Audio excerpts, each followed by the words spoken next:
नमस्कार, स्वागत है आपका। मैं आपके साथ तेज नयन मोर और आज हम बात करेंगे हरियाणा कांग्रेस के अध्यक्ष राव नरेंद्र सिंह जी से, जो आजकल बहुत बिजी हैं क्योंकि निकाय चुनाव चल रहे हैं प्रदेश में। और यहाँ पर विधानसभा चुनाव के बाद फिर से आप कह सकते हैं कि एक बड़ा चुनाव है। यहाँ पार्टियां अपने आप को आजमा रही हैं। बीजेपी पहले से जीत का दावा करे, लेकिन कांग्रेस कितनी मजबूती से चुनाव लड़ रही है और क्या दावे हैं, इसके अलावा प्रदेश के दूसरे तमाम मुद्दे जिन पर हम खुलकर बातचीत करेंगे। सबसे पहले बहुत बहुत स्वागत सर आपका। बहुत बहुत धन्यवाद और आपका और आपके चैनल के सभी साथियों का भी स्वागत है। राव साहब, निकाय चुनाव से शुरुआत करेंगे बातचीत की। निकाय चुनाव की सरगर्मियां तेज हैं और आपकी पार्टी भी पुरजोर कोशिश कर रही है कि इस बार कुछ बदला जाए, शहरी सरकार में आपकी भागीदारी पहले से ज्यादा हो। तो किस मजबूती के साथ कांग्रेस जा रही है, किन मुद्दों के साथ जा रही है और क्या कांग्रेस यहाँ पर एकजुट है? देखिए, हरियाणा में नगर निगम चुनाव 10 मई को होने निश्चित हुए हैं जी। 3 नगर निगम है, पंचकुला, अम्बाला, सोनीपत और एक नगर परिषद रेवाड़ी, एक नगर पालिका धारूहेड़ा। इन 5 स्थानों पे कांग्रेस सिंबल के साथ चुनाव लड़ रही है। और सबसे पहले हमने एक अच्छा कार्य किया अब की बार, जो आमतौर पे पत्रकार साथी या लोग कहते थे कांग्रेस टिकटों का फैसला देरी से करती है, तो हमने सबसे पहले और पार्टियों से पहले हमने टिकटों का फैसला किया। और सबसे बड़ी बात, जो देश में एक चर्चा चल रही थी महिला आरक्षण को लेकर के, जो एक माहौल बनाया जा रहा था कि कांग्रेस तो महिला विरोधी है, हकीकत में ऐसा नहीं था। फिर भी हमने इन 5 में से 4 टिकट महिलाओं को दी है, तो 80% टिकटें आप कह सकते हैं कि महिलाओं को डायरेक्ट रूप से गई है, जो अपने आप में एक बहुत बड़ा मैसेज है महिलाओं के लिए। तो ये हमने कार्य किया है। उसके बाद में हमने मैनिफेस्टो भी और पार्टियों से पहले बनाया, 5 हरियाणा की जगह का भी। कल हमने पंचकुला के लिए भी अलग से भी मैनिफेस्टो जो ऐड रह गई थी उसमें ऐड करके हमने वो भी किया है। और वैसी बगावत भी कांग्रेस से इस बार दिखी नहीं, तो ये अच्छी बात समझे, अच्छा संकेत है। हमने यूनानी मसले का ही तरीका निकाला है। सभी सर्वसम्मति से उम्मीदवार बनाए गए हैं, जितने भी उम्मीदवार हैं, और सभी आम सहमति है सभी नेताओं की, सभी कार्यकर्ताओं की, साथियों की। जो जनता के अंदर या प्लेटफॉर्म काम कर रहा था जी, तो उसको ज़रूर हमने प्राथमिकता दी है कि आमतौर पे लोगों से सलाह भी ली गई है, फॉर्म भी मांगे गए थे, और जो सही ठीक सोच समझ करके जो विनिंग कैंडिडेट भी है, छवि भी ठीक है और सही मायने में वो चुनाव जीत सकते हैं। कितने आश्वस्त हैं लेकिन आप इसमें कि वो चुनाव जीतेंगे आपकी पार्टी के उम्मीदवार? नहीं, मैं बड़ा आश्वस्त हूँ। इसलिए आश्वस्त हूँ कि जहाँ तक सवाल पंचकुला और अम्बाला का है जी, तो यहाँ विधायक आपके कांग्रेस के हैं, सांसद कांग्रेस के हैं। तो देखिए, स्वाभाविक है, जब जनता ने मन बनाया कांग्रेस का विधायक सांसद देने का, तो इसका मतलब ये है कि इलाका कांग्रेस से प्यार करता है। तो मुझे पूरा भरोसा है मेयर भी हमारा बनना चाहिए। इसी तरह सोनीपत से नगर निगम जो है, वहाँ हमने कमल दीवान जी को उम्मीदवार बनाया है, जो पूर्व विधायक देवराज दीवान जी के बेटे भी हैं और जनता के बीच में रहते हैं। हमारे जिला उनकी नाराजगी भी दिखी, नामांकन किया, फिर खबरें आई कि वो नाराज हैं, वो चुनाव नहीं लड़ेंगे। जो पहले से पार्षद हैं, जिनको टिकट दे दिया आपने, उनको लेकर कहा कि इन्होंने तो मेरी बगावत की थी चुनाव में, पिछले चुनाव में। ऐसा नहीं है। शहरी जिलाध्यक्ष भी है और थोड़ा बहुत आदमी कई बार बात करता है, मांग करता है, डिमांड करता है। उन्होंने ऐसी इच्छा जाहिर की थी। बाकी बहुत कुछ तो वैसे प्रचारित कर दिया गया। आप जानते हैं आज ज़माना मीडिया कैसा ज़माना है, छोटी सी बात को बड़ी बन जाती है। तो ऐसा नहीं था। वो भी एक अच्छे उम्मीदवार रूप में, वहाँ भी हमारा MP कांग्रेस का है, लास्ट टाइम MLA भी हमारे थे जी, मेयर भी बल्कि हमारा बना था, जो बाद में बीजेपी में चले गए। तो कुल मिलाकर के ये स्थान हमारे लिए कोई ऐसे नहीं है कि बहुत कोई टिपिकल हो या कांग्रेस के विरोधी एरिया हो, ऐसा नहीं। जनता का मन है और हम तो बहुत स्पष्ट रूप से जनता से एक निवेदन किया है कि 11.5 साल से आप भारतीय जनता पार्टी का राज हरियाणा में चल रहा है। जो वायदे हरियाणा जनता पार्टी ने किए थे आपके सामने है। क्या शहर की स्थिति क्या है आज, पानी के मामले में, सीवरेज के मामले में, टूटी सड़कों के मामले में, प्रॉपर्टी ID का, NOC का, ये सब चीज़ें, सीवरेज का, उन सब चीज़ों में आम जनता दुखी महसूस करती है, करप्शन की बू आती है। तो इसलिए आपने देखा पंचकुला के अंदर तो भारतीय जनता पार्टी ने मेयर का उम्मीदवार ही बदल दिया। अगर वो अच्छा काम कर रहे थे, ऑलरेडी बीजेपी के मेयर तो करना चाहिए था, उनको दोबारा रिपीट करते। 80% पार्षद जो काउंसलर महोदय हैं, उनके चुनाव टिकट ही बदल दी गई है। इसका मतलब है कि भारतीय जनता पार्टी भयभीत है, आशंकित है आगे चुनाव को लेकर के, इसलिए उम्मीदवारों का चेंज भी किया है। खैर, उससे हमें फ़र्क नहीं पड़ता। हमने जनता से डायरेक्ट अपील की है कि अगर आप को महसूस होता है वास्तविकता के अंदर कि जनता दुखी है, भाजपा सही कामयाब नहीं हो पा रही शहरों में सही काम करने में, सही न्याय देने में, प्रशासन देने में, तो आप कांग्रेस को मौका दीजिए।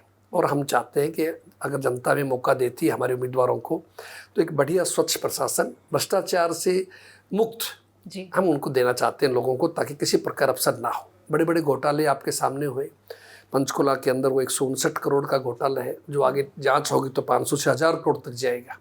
कितना बड़ा घोटाले की बात है। तो ये सब चीज़ें जनता देखती है, जनता महसूस करती है।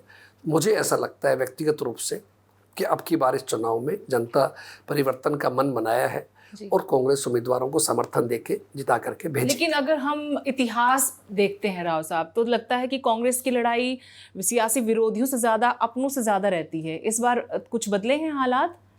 मतलब ये जो मुकाबला अपनों से है या इस बार कुछ बदल गया है? नहीं, हमारा मुकाबला भाजपा से ही है, अपनों से नहीं है। और मैं एक बात ज़रूर कहता हूँ आपको कि लगभग 6 महीने से जब से मुझे जिम्मेदारी मिली है प्रदेश कांग्रेस की, आप मान के चलिए हरियाणा में कांग्रेस एक अनुशासित पार्टी है, संगठन को हम मजबूत बना रहे हैं। सब नेताओं को, हरियाणा के जो शीर्ष नेता हैं सभी का पूरा मुझे सहयोग समर्थन मिल रहा है। सबको साथ लेके मैं चल रहे हैं। सबसे मेरा व्यक्तिगत संपर्क होता है रोजाना ही किसी न किसी बहाने से।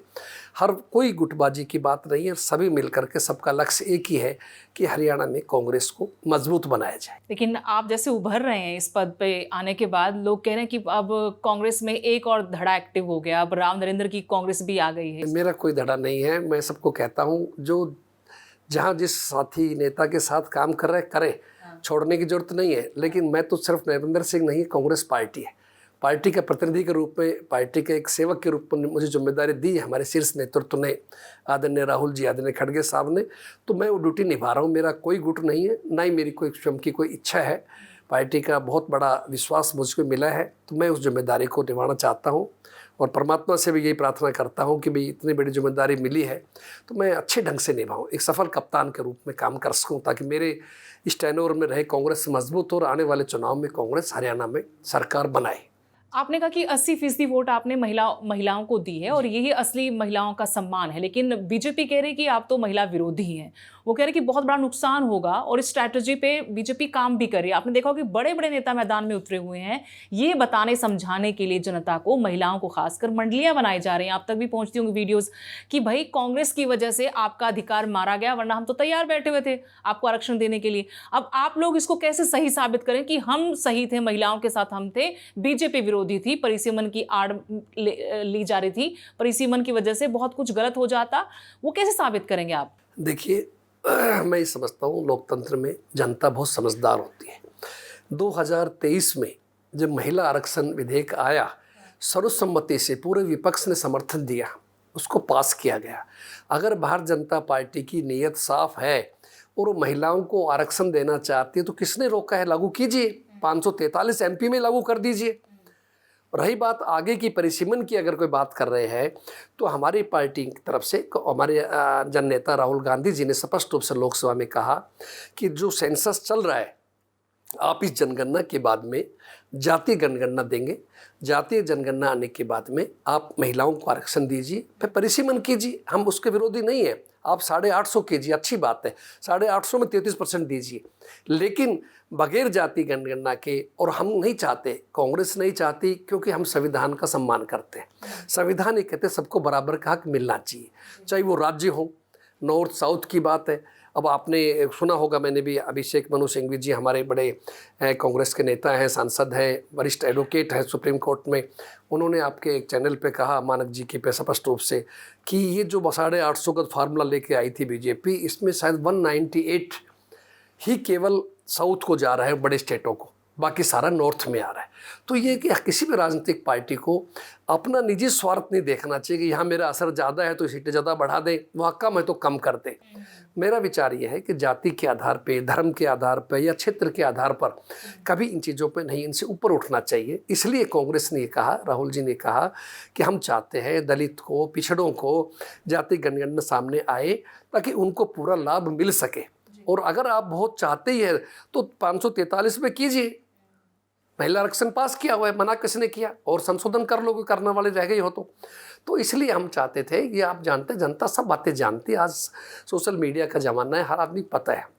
भारतीय जनता पार्टी इस चीज़ में माहिर है, लच्छेदार भाषण में, सोशल मीडिया में, झूठ सूझ देने में। लेकिन लोग भी, मैं समझता हूँ, समझदार हैं लोग, इस बात का लोगों को ज्ञान है और गलत फैसला नहीं है। कांग्रेस का सही फैसला था। हम महिला के हक में हैं, महिला आरक्षण के हक में हैं। और आप देखिए, अगर पंचायती राज लागू किया, अगर आज देश में महिला सरपंच है, चेयरमैन है, जिला प्रमुख है, तो किसकी वजह से है? स्वर्गीय राजीव गांधी जी जो पंचायती राज लेके आए थे, उससे पहले नहीं था सिस्टम। जब लागू हुआ तो कांग्रेस ने किया। और देश की अगर पहली महिला राष्ट्रपति बनाई तो कांग्रेस ने बनाई, पहली महिला प्रधानमंत्री कांग्रेस टाइप में बनी, पहली महिला मुख्यमंत्री बनी, आपके सामने देखिए, पहली महिला स्पीकर बनी। तो ये सब चीज़ें साबित करती है कि कांग्रेस का महिलाओं पर सम्मान है। और हमारी तो अध्यक्ष अभी सोनिया गांधी थोड़े दिन पहले आपके सामने। तो इसलिए ये तो बात लोग जानते हैं। कांग्रेस महिलाओं को देवी के रूप में देखते हैं, उनका सम्मान करते हैं, हमेशा सम्मान करेंगे। जी सर, अब आते हैं राज्यसभा चुनाव के ऊपर। क्रॉस वोटिंग हुई, 5 को आपने सस्पेंड भी कर दिया पार्टी से, लेकिन 4 विधायकों पर अभी भी एक्शन नहीं हुआ। इसको लेकर अभय सिंह चौटाला ने कहा कि 5 को बलि का बकरा बना दिया और इनके विधायक करोड़ों में बिके, 4 जो हैं उनको बचा ले क्योंकि वो भूपेंद्र सिंह हुड्डा के अपने लोग हैं। देखिए, ऐसा नहीं है। सही मायने में खैर ये सवाल तो आपको हुड्डा साहब से करना चाहिए। अगर अभय सिंह ने मेरा नाम लिया होता तो मैं उसका जवाब दूं। लेकिन पार्टी अध्यक्ष हैं, सवाल आपसे बंधा जी। मैं आपको जरूर इसका जवाब देना चाहूँगा कि देखिए, जहाँ तक क्रॉस वोटिंग का सवाल है, मैं इस बात को कांग्रेस हाईकमान का, आदरणीय राहुल जी का आभार प्रकट करता हूँ, धन्यवाद करता हूँ कि उनकी कितनी बड़ी सोच है उस व्यक्ति की कि उन्होंने देश के एक आम व्यक्ति को, दलित जाति में पैदा होने वाले व्यक्ति को देश की सबसे बड़ी पंचायत में भेजने का निर्णय किया। करमबीर सिंह बौद्ध जो साधारण रूप से सिविल सेक्रेटरी में काम करते थे, उनको उम्मीदवार बनाया। ये कोई नेता नहीं थे, लेकिन वो एक संगठन जुड़े हुए थे। और बनाने के बाद भी संदेश दिया गया कि भी कांग्रेस गरीब के हक में है। अब कितनी बड़ी बात है कि भारतीय जनता पार्टी नहीं चाहती थी गरीब का बेटा, दलित का बेटा देश की पंचायत में जाए। इसलिए तीसरा उम्मीदवार निर्दलीय जो उनकी ही पार्टी के पदाधिकारी थे, नांदल जी, उनको खड़ा किया गया। फिर बाहुबल से हर चीज़ से तरीके से दबाव डाला गया। और हमारे भी विधायकों के पास टेलीफोन्स वगैरह भी आए, उनकी बड़ी भारी ऑफर्स भी आई है। और 5 विधायकों का क्रॉस वोटिंग कराने में वो सफल भी हुए। जो खुद हमारे ऑथोराइज एजेंट श्री बी के हरिप्रसाद जी और श्री भूपेंद्र सिंह हुड्डा जी ने अपनी आंखों से देखा, उनको हमने नोटिस भी दिया, जिनमें से आपके सामने 3 या 4 सेशन में भी आ गए। आपके साथ तो वो बात तो गलत हो गई कि हम पर झूठा आरोप लगाया, ऐसा नहीं था। रही बात, आपने सेकंड प्रश्न किया, 4 जो कैंसिल हो गए, 4 में से एक व्यक्ति का जो कि काउंटिंग से पहले सूचना आ गई थी कि भाई हमें इनके वोट पे सीक्रेसी आउट की डाउट है, परमवीर जी विधायक टोहाना से। तो उनका सामने वो लाया गया, वीडियो देखा गया, मैंने भी अपनी आंखों से देखा। और कभी आपको भी मौका लगे देखने का तो आप स्वयं देखेंगे कि कहीं भी ऐसा शो नहीं था कि जानबूझ करके विधायक महोदय ने को सीक्रेसी आउट की है। वो चल करके आते हैं, वोट लेते हैं, बॉक्स में जाते हैं, अपना निशान लगाते हैं, फिर वापस आके ऑथोराइज एजेंट को दिखाते हैं, बंद करके ला रहे हैं। वो कहते नहीं, वो बंद करने में थोड़ा सा ढीला छोड़ दिया या देख लिया, ऊपर नीचे रहेगा, दिखाई देगा, ऐसा वो आरोप है, बाकी था नहीं। हमारा ये कहना है कि रिटर्निंग अफसर महोदय के ऊपर जानबूझ करके सरकार का प्रेशर था, वो कांग्रेस को हराना चाहते थे, इसलिए इसको कैंसिल जानबूझ के किया गया। हमने रिटर्निंग अफसर महोदय को कहा कि आप भी फुटेज, जो वीडियो फुटेज है, ये भी आप इलेक्शन कमीशन भेजिए। और उनका नहीं सर, मैं तो मेरी रिपोर्ट लगा के भेज दूंगा, मैंने कैंसिल कर दिया, वो जरूर समझेंगे तो मैं मंगवा लेंगे, फिर मैं भेज दूंगा। और बाकी 3 वोट जो थे, जो डब्बे में डलने के बाद में वोटों पे नाम नहीं होता, तो जो भी वोट थे मिक्स हो गए। हमारे ऑथोराइज एजेंटों नहीं देखे कोई विधायक ने जानबूझ शरारत की है या नहीं है। हमारा ये पक्ष है कांग्रेस पार्टी का कि जानबूझ करके कांग्रेस के जो वोट थे वो कैंसिल किए गए हैं हमारे चुनाव हराने के लिए। हमने इलेक्शन कमीशन ऑफ इंडिया में भी कंप्लेंट की है, बाकायदा उनसे मिलने का समय मांगा है, लेकिन इलेक्शन कमीशन बिजी है 5 चुनाव में, 5 राज्यों के में, इसलिए अभी बात नहीं हो पाई है। और हमारी जानकारी मुताबिक शायद हमारे उम्मीदवार परमवीर जी विधायक महोदय ने केस भी डाला है हाई कोर्ट में कि मेरा जानबूझ के गलत कैंसिल किया गया है। तो ये सब बातें आपके सामने। लेकिन वो जो आप लेन देन की बातें करते कि फ़ोन भी आए, उसका कोई सबूत है सर? आज तो विधायकों ने खुद बताया हमें कि देखिए साहब, मेरे पे प्रेशर आ रहा है, मेरे फ़ोन आ रहा है, साथी जो बीजेपी के एमएलए थे या बीजेपी के और लीडर्स थे, बल्कि आपने न्यूज़ भी सुना होगा कि वो हम लोग जो हिमाचल थे तो वहाँ भी बीजेपी के जो शीर्ष नेता थे उनके बहुत लीडर वहाँ ही पहुँचे हैं जनसंपर्क करने के माध्यम से। तो ये सब चीज़ें थी, गलत तो नहीं थी। और 5 तो आपके सामने क्रॉस वोटिंग हुआ है तो बात क्लियर हो गई कि उनकी वो तो मान ही नहीं रहे कि इंटेंशन उन्होंने बैठ की है। अगर नहीं है तो फिर उनको बाहर रहना चाहिए। क्यों जा रहे हैं सेशन अटेंड करने वो के तो लिए? सलाह दे रहे हैं कि आप लोगों को भी आना चाहिए था, आप यहाँ आवाज उठाते, बाहर सेशन क्यों, पैरेलल सेशन क्यों लगाया, वो तो ये कह रहे हैं। देखिए हम तो ये कहते हैं, और गैर संवैधानिक, सरकार भी कह रही है कि गैर संवैधानिक है, वो मामला भी चला गया है। जनता ने उनको चुन के भेजा, कांग्रेस के टिकट पे भेजा, कांग्रेस ने उनको विश्वास किया। और आप अगर कांग्रेस पार्टी की नीतियों के उनके उम्मीदवार खिलाफ जाते हैं तो मैं समझता हूँ लोगों के साथ भी धोखा है, गलत है। और इस चीज़ का आने वाले भविष्य में उनको व्यक्तिगत रूप से इसका नुकसान होगा, ऐसा मेरा आकलन है।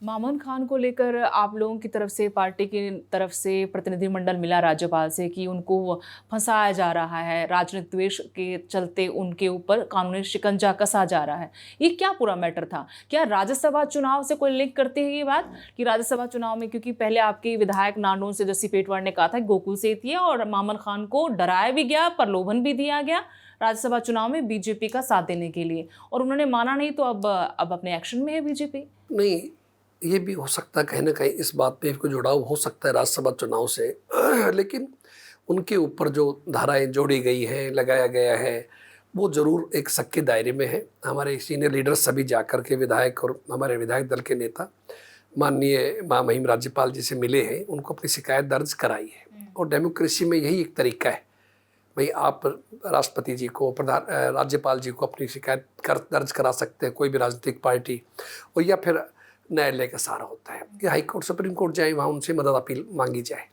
लेकिन जो भी मामला है राजनीतिक रूप जुड़ा हुआ मामला है, मामून खान जी के ऊपर जो किया गया है वो गलत किया गया है।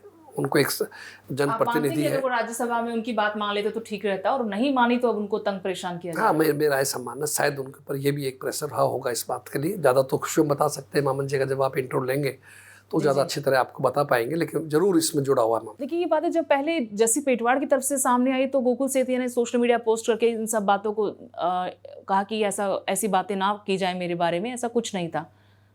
ये दो बातें, तीन चार तरह की बातें क्यों आती कांग्रेस के अंदर से? ऐसा नहीं है, कांग्रेस में इन्हें डेमोक्रेसी है, अपनी बातें कहने की स्वतंत्रता है। तो जस्सी जी ने बोल दिया होगा तो उधर गोकुल जी ने कह दिया, बाकी ऐसा कोई बात नहीं। देखो, कोई किसी पर झूठा आरोप नहीं लगाता। अगर कोई कोशिश की जाती है राजनीति में तो वो पता लग ही जाता है। लेकिन मैं ये कहना चाहता हूँ, कांग्रेस के समय में भी राज्यसभा चुनाव हुए हैं, इंडियन नेशनल लोकदल के 31 MLA हुआ करते, तो हमने कभी तोड़फोड़ करने की कोशिश नहीं की।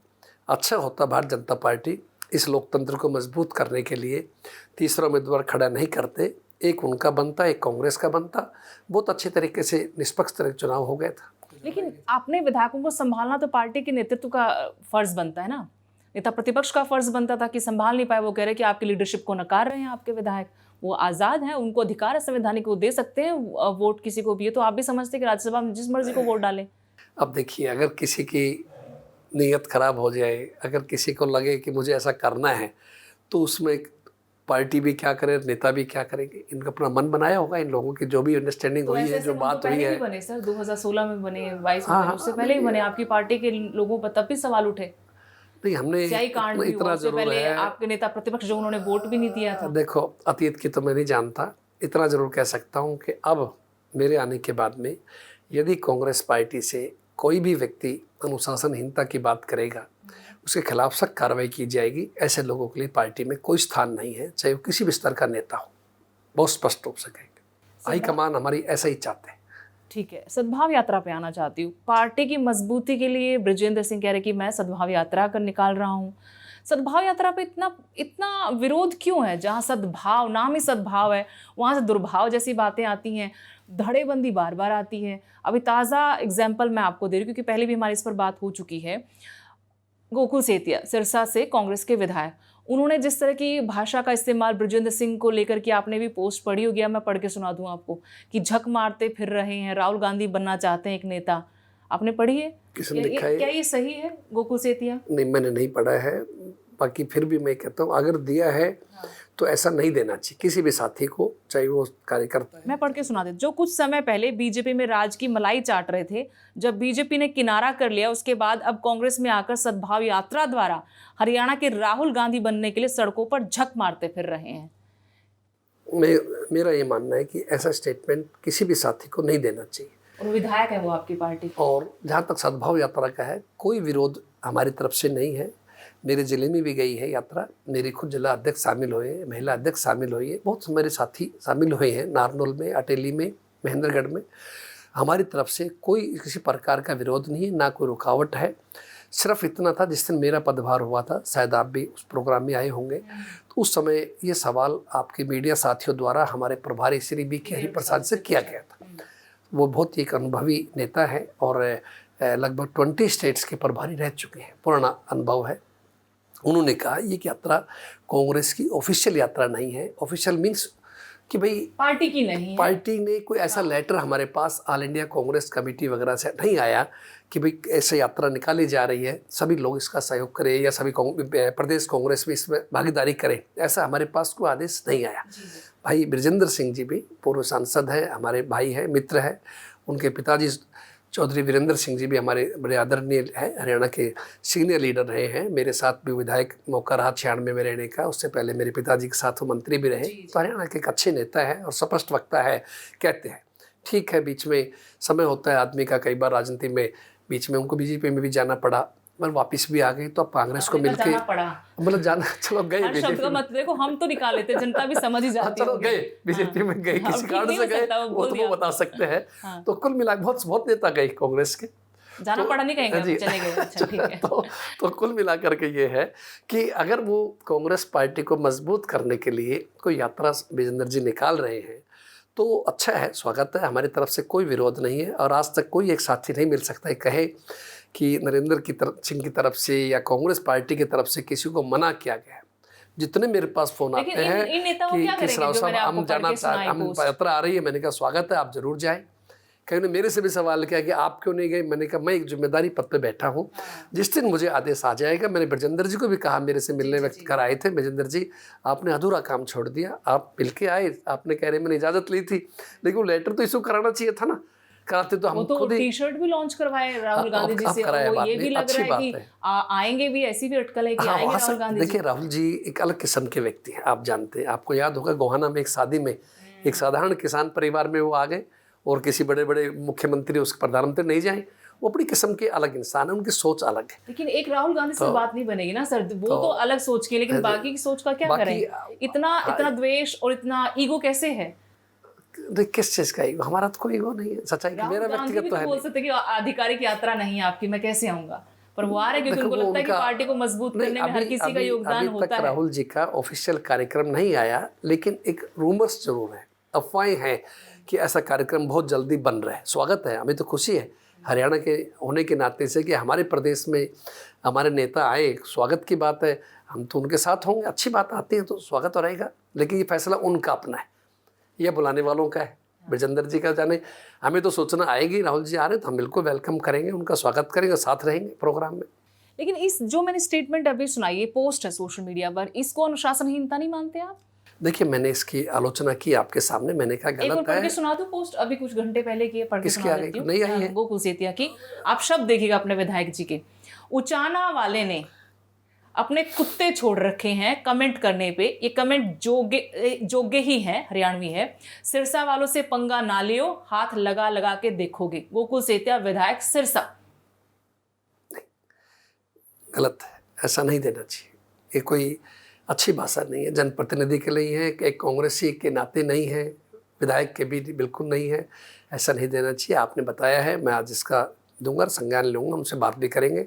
इसे ब्रजेंद्र सिंह को गाली नहीं, पूरे उचाना के लोगों को गाली है। हाँ, नहीं ये अपरिपक्वता है, अनमेच्योर नहीं कहना चाहिए। अगर जो भी अगर उन्होंने कहा है तो मुझे नहीं पता, लेकिन आपकी तरफ से आप कह रहे तो मैं आपकी बात पे विश्वास कर रहा हूँ। तो अगर उन्होंने ऐसा बोला है तो नहीं बोलना चाहिए, गलत है, नहीं कहना चाहिए। हमें कोई अधिकार हमें किसी को भी किसी भी, जैसे अभी एक इसी से जुड़ा हुआ मामला बताता हूँ।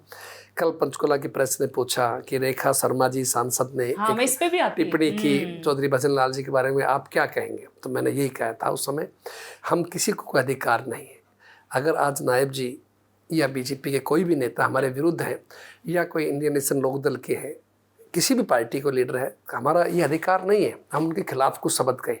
उनका अपना अनुभव है। जो भजनलाल जी मैंने कहा एक वरिष्ठ नेता रहे हैं, छत्तीसगढ़ बिरादरी के लीडर रहे हैं।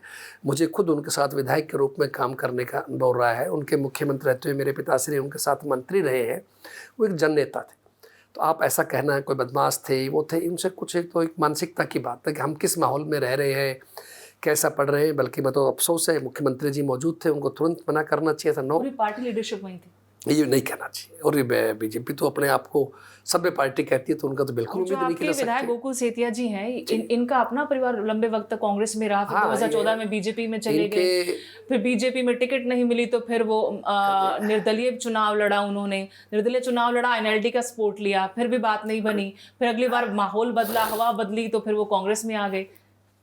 इनके नाना श्री स्वर्गीय लक्ष्मणदास अरोड़ा जी भी मेरे साथ भी एक बार विधायक रहने का मौका मिला, शायद 2000 में। एक अच्छे परिवार से संबंध रखते हैं। मैं जब भी मिलते ही समझाता हूँ कि आपको अपने नाना जी का नाम भी बड़ा करना है, उससे आगे जाना है। छोटी उम्र में आपको पार्टी ने मौका दिया, कांग्रेस ने टिकट दिया, तो मैं ये बात गलत है। ऐसा जो भी है बहुत सारे लोग हैं ऐसे जो इधर उधर जाते हैं राजनीति में। कई बार क्या होता है सुदेश जी कि हम लोग आवेश में आ जाते हैं। कोई कार्यकर्ता कुछ लिख देता है सोशल मीडिया वगैरह पे, तो हमें लगता है ओहो हमारे प्रति ऐसा लिखा, हम 4 उसके और जो उसमें आगे फालतू लिख देंगे, फिर उधर से आएगा, फिर और लिखा जाएगा। ये चीज़ों में नहीं पढ़ना चाहिए। साधारण लोग ऐसा करे तो समझ आता है। हाँ, नहीं, विधायक उचित नहीं है। आपने अच्छे संज्ञान में लाया है, तो मैं इस बात में बारे में जानकर लूँगा और उम्मीद करूँगा भविष्य में नहीं हो, बल्कि मैं सभी विधायकों को इस बारे में लिखूँगा और मेरी तरफ से लिखूँगा प्रदेश कांग्रेस कि आप लोग कोई भी ऐसी टिप्पणी ना करें, चाहे किसी भी नेता के खिलाफ। हमें एक अच्छा परिचय देना। लेकिन एक और चीज़ ऐड कर देती हूँ, आप फिर हैरान हो जाएंगे, शायद आप इलेक्शन में बिजी हैं। इससे पहले झक मारने वाली जो स्टेटमेंट थी, उसके ऊपर आपके हिसार से लोकसभा सांसद जयप्रकाश तो समर्थन कर रहे हैं कि सही कहा होगा, सच्चे इंसान है गोकुल सेतिया। वो भी किसको संभालेंगे आप बताइए मुझे। वो भी गलत है, उनको भी ऐसा नहीं कहना चाहिए। वो तो वरिष्ठ है ना, वरिष्ठ है, पुराना अनुभव रहा है। अच्छा, वो भी सभी पार्टियों के चक्कर लगा के कांग्रेस में केंद्र में मंत्री तक रहे हैं, तो इसलिए किसी भी नेता का देखो ये उसका अपना एक मैच्योरिटी होनी चाहिए। और कम से कम जो जिम्मेदारी पद पे बैठे हैं, सांसद हैं, विधायक हैं या पार्टी में किसी पद पे हैं, तो अनुसरण लोग हमारा कर रहे हैं। कल हम कुछ बोलेंगे तो स्वाभाविक है भाई, अध्यक्ष जी बोल रहे हैं हम भी बोलेंगे, फिर कौन किसे रोकेगा। लेकिन मैं समझता हूँ नहीं बोलना चाहिए, और ये भी कोई अच्छी बात नहीं, बुरी बात है लोकतंत्र के लिए। इस पे संज्ञान लेंगे, दोनों मामलों पर आप बात करेंगे। चलिए, उम्मीद करते थे, वरना कांग्रेस को संभालना आसान तो नहीं। आपको मैंने पहले भी कहा था कि कांटों भरा ताज आपके सर पे रख दिया है। नहीं, कांग्रेस एक बहुत ही सभ्य पार्टी है, इसमें कोई शक नहीं। देश की आज़ादी की लड़ाई से इसका इतिहास जुड़ा रहा है, और हमें बड़ा भाग्यशाली हूँ, अपने आप को सौभाग्यशाली मानता हूँ कि कांग्रेस पार्टी ने ये मौका मुझे दिया, प्रदेश के एक साधारण कार्यकर्ता को। मैं तो बताया था पहले भी आपको कि चाहे मैं विधायक रहा, मंत्री भी रहा, लेकिन मैं आम जनता जुड़ा रहा, अपने आप को एक साधारण कार्यकर्ता समझा। तो पार्टी हाईकमान ने आपको इस योग्य समझा और आपको जिम्मेदारी दी, तो मैं अपनी ईमानदारी से, निष्ठा से इस पद की गरिमा को बनाए रखेंगे और काम करेंगे। मैं फिर से आपको ले जाती हूँ रेखा शर्मा वाले उस पर। रेखा शर्मा ने जो स्टेटमेंट दिया, आपने हालांकि जिक्र कर ही दिया, बता ही दिया, लेकिन उसमें बिश्नोई परिवार अलग थलग सा दिखा। पार्टी की तरफ से वैसा सपोर्ट आया नहीं कि एक पूर्व मुख्यमंत्री, इतनी दफ़ा वो विधायक चुनकर आए, बड़े कद के नेता, उनके बारे में इस तरह की टिप्पणी करना, कोई विरोध प्रदर्शन, कोई उनके लिए कोई स्टेटमेंट जारी नहीं होती पार्टी की तरफ से। क्या पार्टी में सब कुछ ठीक नहीं है? धड़ेबंदी है अभी भी यहाँ पर भी? कांग्रेस में बात, क्योंकि कुलदीप बिश्नोई की चुप्पी हम समझ सकते हैं कि क्यों होगी, कि वो भारतीय जनता पार्टी में, हो सकता है कि उनकी चुप्पी की कुछ वजह हो। लेकिन चंद्रमोहन बिश्नोई तो आपकी पार्टी से हैं, विधायक भी हैं पंचकुला से, तो आपकी पार्टी की तरफ से क्यों इस मुद्दे को छोटा रखा गया? क्यों इस पर चर्चा नहीं हुई, जबकि आम जन से आवाज है कि ऐसी शब्दावली? देखिए, कांग्रेस के सभी नेताओं ने जिन से भी पूछा गया या प्रेस में बयान दिया गया या अखबार में भी आया गया या मीडिया में बताया गया, सभी ने इस बात की आलोचना की है और सभी ने इसको बुरा माना है।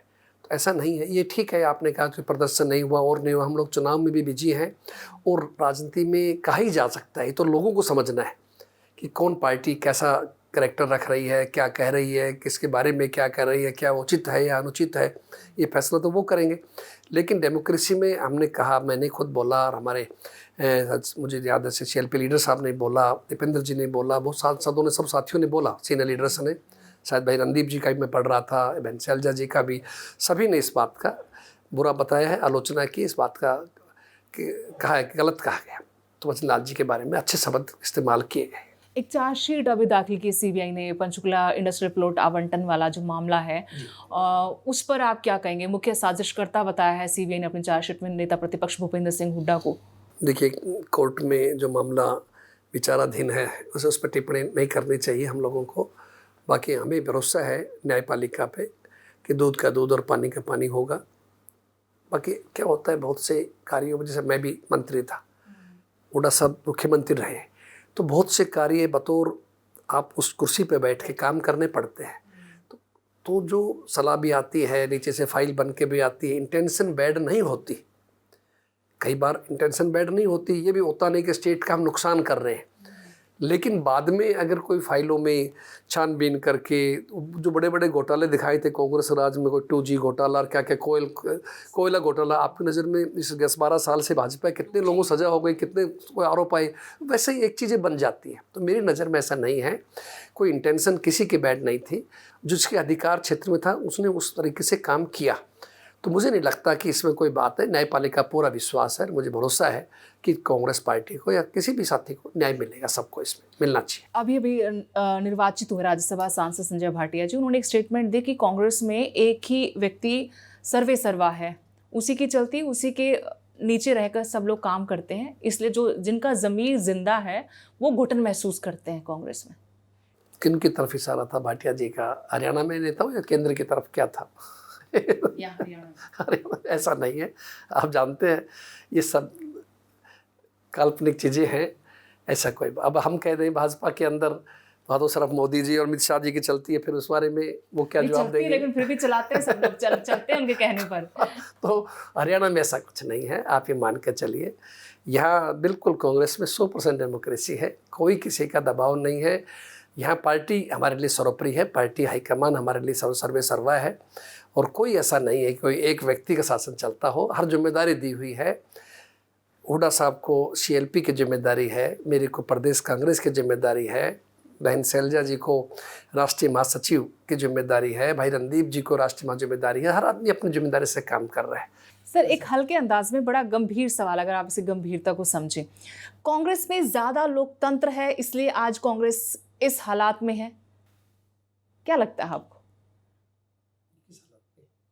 जिस तरह से आप लोग हैं, कितने राज्यों में सरकार है, हरियाणा में क्या हालात हैं, ज़्यादा लोकतंत्र है, क्योंकि बीजेपी में कोई ऐसे बोल जाए, समझ रहे हो आप मेरी बात, मुमकिन नहीं है। वहाँ पर सबको पता है कि वहाँ पर 2 व्यक्ति हैं, लेकिन फिर भी पार्टी संगठित है, काम हो रहा है, राज्यों में सरकारें बन रही हैं, और कांग्रेस के अंदर पूरा लोकतंत्र है, इतना ज़्यादा लोकतंत्र कि कोई किसी को कुछ भी बोल देता है, अपनों को ही बोल देता है। देखिए, 3 बार से भाजपा सत्ता में आई है, और जिस तरीके से आई है, जैसा आपके यहाँ के विरोधी कहते हैं कि लाई गई है, कांग्रेस अगर ठीक ठाक रहती तो नहीं आती। नहीं, हरियाणा में तो आना नहीं था, लेकिन हमने तो खुद कहा है ये तो वोट चोरी करके और बहुत अन्य हथकंडे अपना करके हरियाणा में आ गई। बाकी ऐसा नहीं है कांग्रेस का। देखिए, परिवर्तन प्रकृति का नियम। लोकतंत्र पे रहिए, कांग्रेस में ज्यादा लोकतंत्र है। नहीं, लोकतंत्र है, ज्यादा लोकतंत्र है। हाँ, लेकिन फिर भी अनुशासन है, ऐसा नहीं है, और मानना पड़ेगा। हरियाणा में तो कांग्रेस में रहने वालों सबको अनुशासन में रहना पड़ेगा, ये आप मान कर चलिए। ऐसा पार्टी हाईकमान की इच्छा है। मेरा आपके चैनल के माध्यम से ये निवेदन है सभी कांग्रेस के साथियों से, नेताओं से, विधायकों से, सांसदों से, कि कृपया अनुशासन बनाए रखें। कोई ऐसी कार्रवाई मत करें, कोई कार्य जो पार्टी के अनुशासन के खिलाफ हो। मुझे भरोसा है सभी शिक्षित लोग हैं और सब ठीक चलेंगे। चलिए, बहुत बहुत शुक्रिया सर, और उम्मीद करते हैं कि आप क्या कहा मानेंगे, आपके विधायक, आपके सांसद, बाकी तमाम जो पार्टी कार्यकर्ता है। लेकिन है तो मुश्किल काम आपके पास, बड़ा मुश्किल काम पार्टी ने सौंपा हुआ है। सबको साथ लेकर चलना एक बहुत बड़ा चैलेंज होता है पार्टी को, वो भी जब बहुत लंबे वक्त से आप सत्ता से बाहर रहते हैं। हर तरह का प्रलोभन भी जाता होगा, हर तरह का डर भी जाता होगा, तो उन लोगों को समेटना बड़ा मुश्किल है। नहीं, कोई मुश्किल, सब ठीक हो जाएगा। देखिए, आपके सामने आते आते हम दिखाएंगे आपको। हरियाणा में भी आपकी सरकार बनेगी और केंद्र में भी राहुल जी के नेतृत्व में कांग्रेस सरकार बनेगी, और इस देश का बड़ा सौभाग्य होगा उस दिन कि उस व्यक्ति की सोच, उस व्यक्ति के कार्य करने के तरीके के बारे में कि लंबे समय तक लोग याद रखेंगे। चलिए, बहुत बहुत शुक्रिया आपने वक्त दिया। Thank you.